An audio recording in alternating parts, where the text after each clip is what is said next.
Back in the early 90s, long before I had kids or settled into anything close to a real life, I was a mess of a person.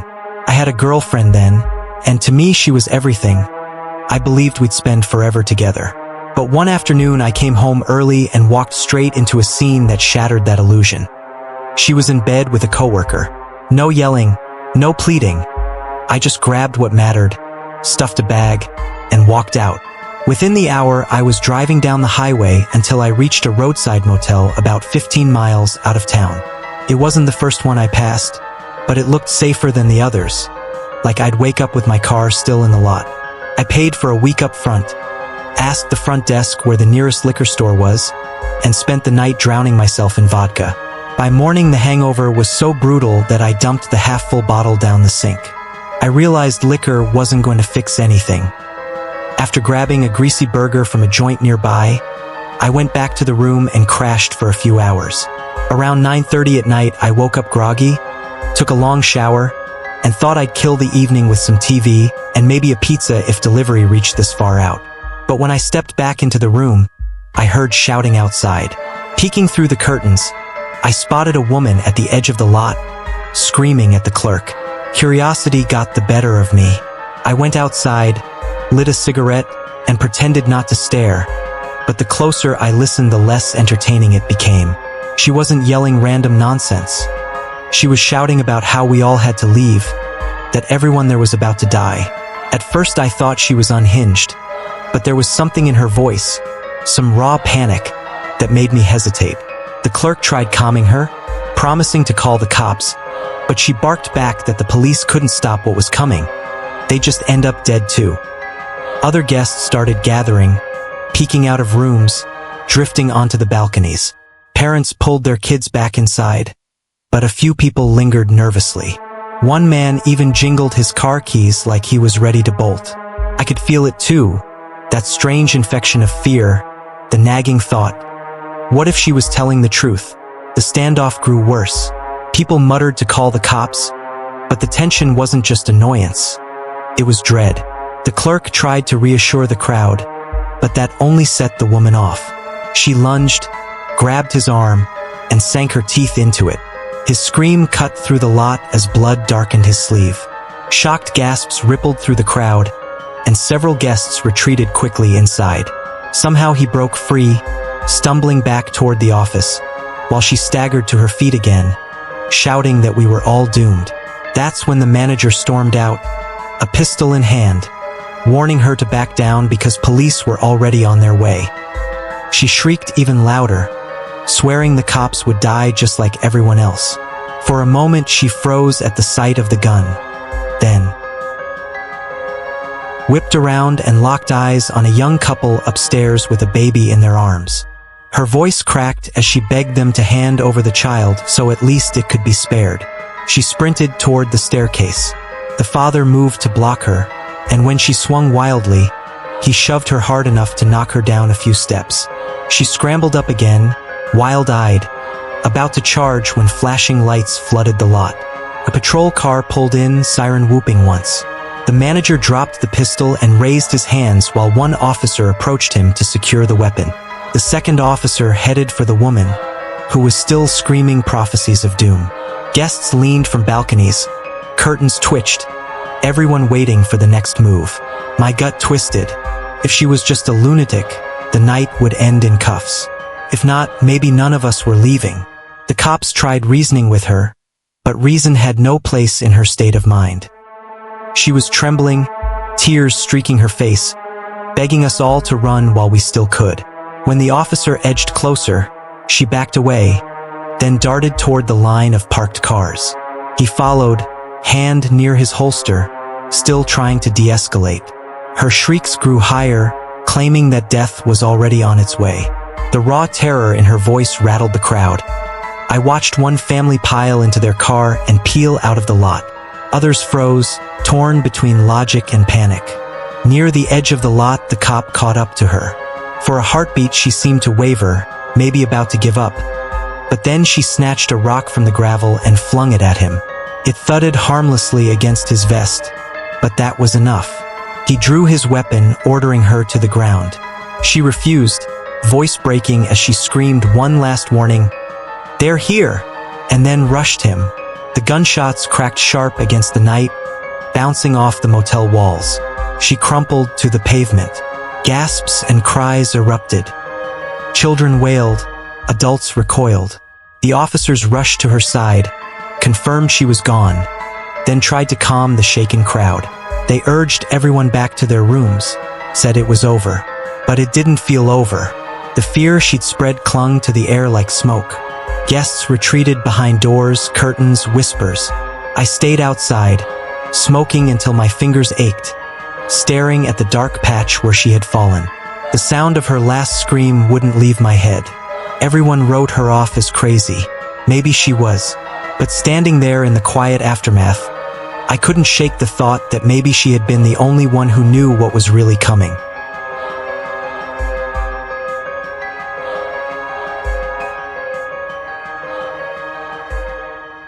At first, the woman almost seemed relieved when the officers pulled into the lot, like she actually believed they were there to help her clear out the motel. But the moment one of them made it clear that no evacuation was happening, her relief snapped. She launched right back into shrieking that everyone was going to die. Only this time her panic cranked up from a nervous rant to a full-blown meltdown. Her voice tore through the night as she screamed, "Why won't anyone listen to me? Are you all too blind? Too stupid to understand?" It wasn't just yelling anymore. It was a ragged, piercing wail, so forceful her words tangled together, her throat giving out under the strain. Watching her unravel in real time was one of the most unsettling things I'd ever seen. Like the last threads of her sanity were slipping right there in front of us. She staggered forward toward the closest officer, who quickly drew back and unclipped a bright yellow taser. He didn't aim right away, but the second she saw it, her panic detonated. With a sudden burst, she lunged at him, maybe to claw, maybe to bite, and that was enough. He leveled the taser and fired. Her whole body locked rigid in mid-run before she crashed face first onto the pavement. The thud made my stomach turn. It was ugly, brutal, and she didn't move afterward. When the officers rolled her onto her side to cuff her, she looked completely gone, like she'd blacked out. An ambulance arrived not long after. Paramedics patched the bloodied side of her face, strapped her to a stretcher, and loaded her up with the cops trailing close behind toward what must have been the nearest hospital. The motel manager did his best to circle the lot, hands raised in a calming gesture, pleading with shaken guests not to check out. He promised things were back under control. I retreated to my room, grabbed my keys, and drove back to that greasy burger stand for fries and a milkshake, still buzzing with adrenaline. Nobody stormed the motel that night, nobody was massacred, but by then I already knew it wasn't going to happen. That poor woman had simply snapped, convinced something horrific was coming. And in a way, she wasn't wrong, something terrible did come, but only for her.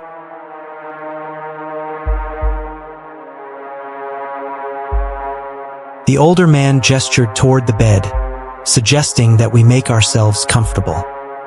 He then lowered himself into the same chair I had been sitting in only minutes earlier. One of his nephews leaned forward to light the cigarette he pulled from his pocket. After inhaling deeply, he let the smoke trail into the stale air and looked around the room with satisfaction before remarking, "Nice little spot, isn't it?" My husband, his voice tight with anger and fear, ignored the comment. "What do you want?" he demanded, his words sharp but trembling. The man gave a slow shake of his head, a click of his tongue, and then exhaled another long stream of smoke. "It doesn't have to turn ugly," he said in a tone that felt almost rehearsed. "We can settle this like reasonable people. Once we come to an understanding, me and my nephews will leave you in peace." But my husband wasn't swayed. His tone didn't soften. He repeated the question. That's when the older man finally explained himself. The previous night, he said, he and his nephews had stayed in this very room. Somewhere along the way, he claimed he had misplaced something. He admitted that age made him forgetful, but insisted that whatever he had left behind wouldn't have been stolen by the motel staff, which left only one possibility. Since we were the next occupants, we must have found it. I broke my silence, telling him plainly that we had discovered nothing of value in the room. Maybe if you told us what exactly you're missing, it would help, I said. His expression softened slightly, even managing a smile. He told me it should be in the nightstand closest to where I was sitting. When I rose to check, one of the nephews instinctively raised his gun, but the older man stopped him with a small wave of his hand. My legs shook as I crossed the room, but I refused to let the fear push me back down onto the bed. I yanked the drawer open, empty. I turned toward the men, gesturing for one of them to come and verify for himself. None moved. The older man chuckled quietly, as though he'd expected that outcome all along. Then he leaned back and explained his reasoning. If the drawer was empty, then we must have taken what belonged to him. If we wanted to walk out alive, we had better return it. Anger surged through me. His scheme was clear: accuse people of theft, intimidate them, and then take whatever they offered up in desperation. I called him out on it, but he only laughed again, shaking his head. I'm not here to scam anyone. I just want what's mine. My husband asked what that was. The man ignored him and instead ordered us to call our children out of the bathroom. We refused, but his tone hardened. We could either ask them to step out quietly, or his nephew could break down the door and drag them out by their hair. The choice was ours. The threat left no room for pride. I forced calm into my voice and gently told the kids to come out. For a moment, silence hung heavy. Then the bathroom door creaked open, and our son stepped out holding his sister's hand. Their faces showed anxiety more than terror, but their unease was plain. The older man's tone shifted, suddenly cheerful, almost patronly. He assured them there was nothing to fear, calling his men friends of the family. His attempt at comfort only made my stomach twist. He crouched slightly, asking if they'd found anything while playing in the room. Both children shook their heads.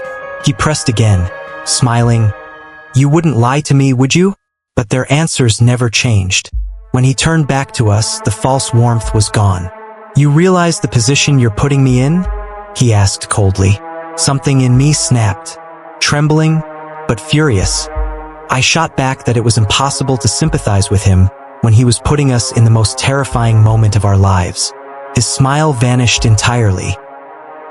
He crushed the cigarette into an ashtray on the coffee table, then leaned forward, his eyes locked on mine. What came out of his mouth next has never left me. Do I need to have my nephew hurt you right here, in front of your children? The words froze me, left my husband speechless. Our little girl's eyes filled with tears.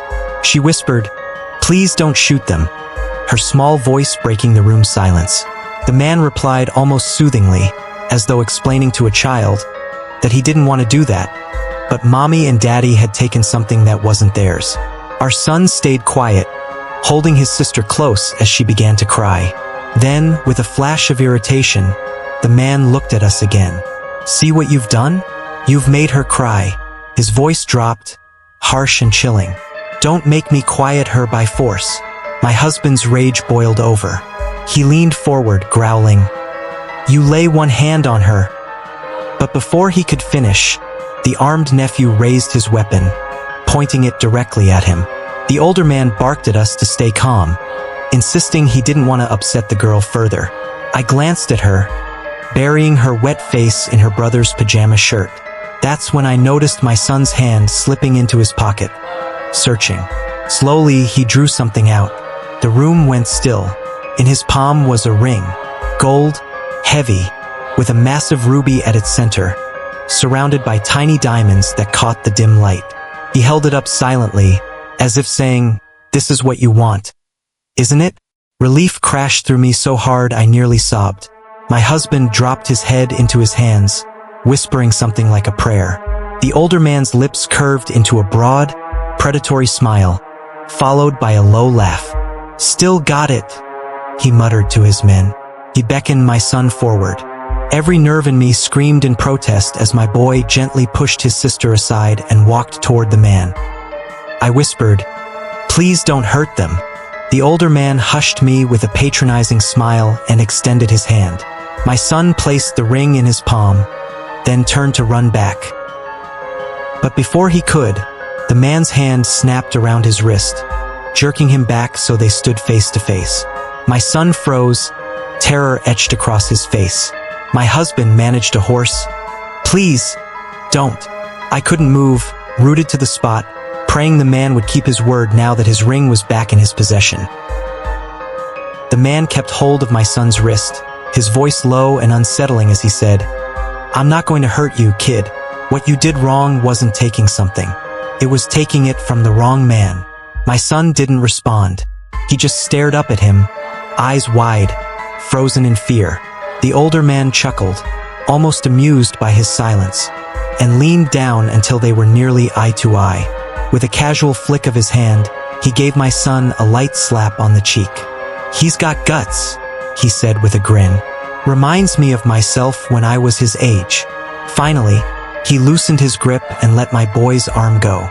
Then, as if nothing had happened, he told him to calm his sister down. By now, she was sobbing uncontrollably. My husband and I both moved forward instinctively, but the men with the guns kept us back with cold, steady stares. The older man stood up, brushed the ash from his pants, and began talking like the whole ordeal had been a misunderstanding. He rambled on about how there were no grudges, how we should think of it as water under the bridge, and how he regretted barging in like this. His words blurred together because neither my husband nor I could focus on anything except getting to our children. As soon as the men shifted aside, we rushed to the kids, wrapping them in our arms while they cried. We barely registered the gang filing out of the room. At the door, the older man paused and tossed one final line over his shoulder. "Pretend this never happened." Then, just as quickly as they had appeared, they were gone. The silence left behind was deafening. The kids clung to us, shaking, especially our son. He was only 6 then, still in that age where sticky fingers and little acts of mischief were common. He had pocketed the ring earlier, completely unaware of what it was or the danger it would bring. When I'd sent him into the bathroom before the intruders entered, he hadn't known what was happening. And once he realized, he kept quiet out of fear that speaking up might make things worse. Later, I made it clear to him that hiding the ring was wrong, that taking things that don't belong to you always has consequences. But in that moment, I didn't want to pile on more guilt. I wanted him to understand one thing above all. Those men were dangerous, and they would have found a way to hurt us no matter what. None of this was his fault. Still, once the chaos had passed, I gave him a sterner talk about stealing. But deep down I knew the entire nightmare was nothing more than horrific bad luck. Wrong place, wrong time. That night, after the men left, none of us could stand the thought of sleeping in that room. The kids were too shaken, and honestly, so were we. They insisted on sleeping in the car, and once we all settled in there, my husband and I realized it made more sense to just get back on the road. Adrenaline was still coursing through us, keeping us wired and restless. We drove through the night and reached Bill's parents' house just before dawn. Even though it was nearly 4:30 in the morning when we knocked on their door, they welcomed us in without hesitation.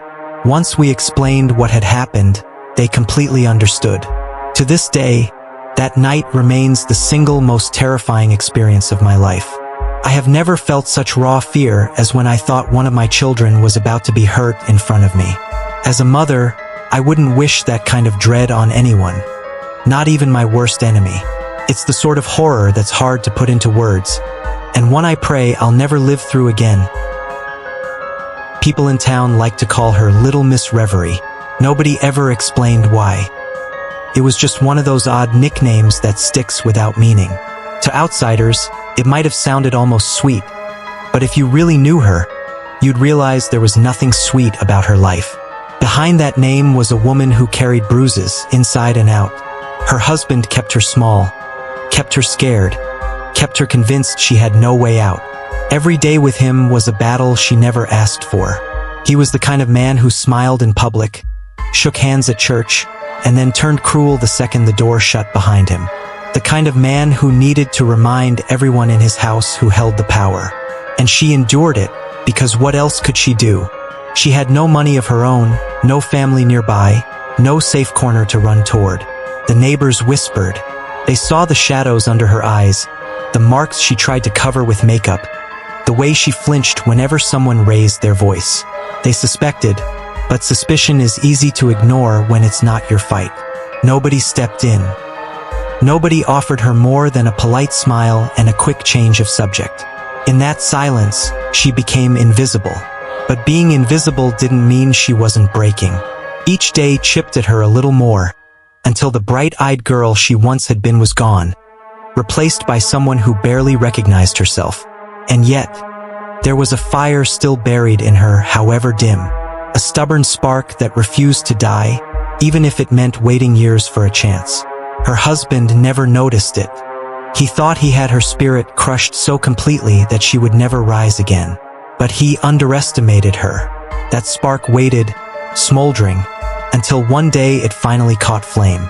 Nobody in town ever forgot the night little Miss Reverie decided she'd had enough. You've just heard another tale from Dark Deck Chronicles, where the shadows whisper and fear lingers long after the story ends. What do you think really happened? Was it madness or something much darker? Share your thoughts in the comments below.